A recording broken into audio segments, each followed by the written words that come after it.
The Amsterdam Modeling Suite is a popular tool to simulate, predict and understand all sorts of spectra, ranging from NMR to X-ray.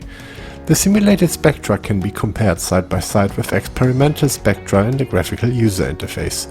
For this, the GUI has some very neat tools that I would like to show to you today. Let's jump right in. Here I have the simulated NMR spectrum of ethyl acetate. This is a result of one of our ADF NMR tutorials. I'll link to the step-by-step version of the tutorial alongside more information on NMR and the simulation of other spectra is found in the video description. Now we need to source some experimental data to compare to. I just picked the Spectral database for organic compounds, SDBS, but any other resource will work equally fine. Copy the peak data to your clipboard by selecting the values and doing a right-click copy and paste or using the shortcut Ctrl+C.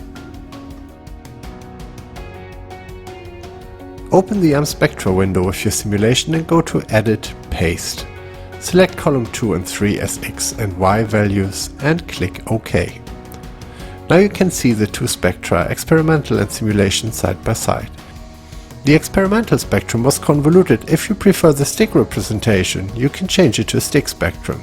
Double-click the x-axis of the graph and it will bring up an according dialog that allows you to change the look and feel of the graphs. If you're interested in the accuracy of relative peak positions, then you can automatically calculate the optimal overlap between the two spectra. This will only work if the two spectra have the same units and are displayed on the same y-axis. Go to Tools, Optimize, SimIR Spectra Overlap. The peak width, standard reference or offset in general, and scaling will be optimized to maximize the overlap between the two spectra.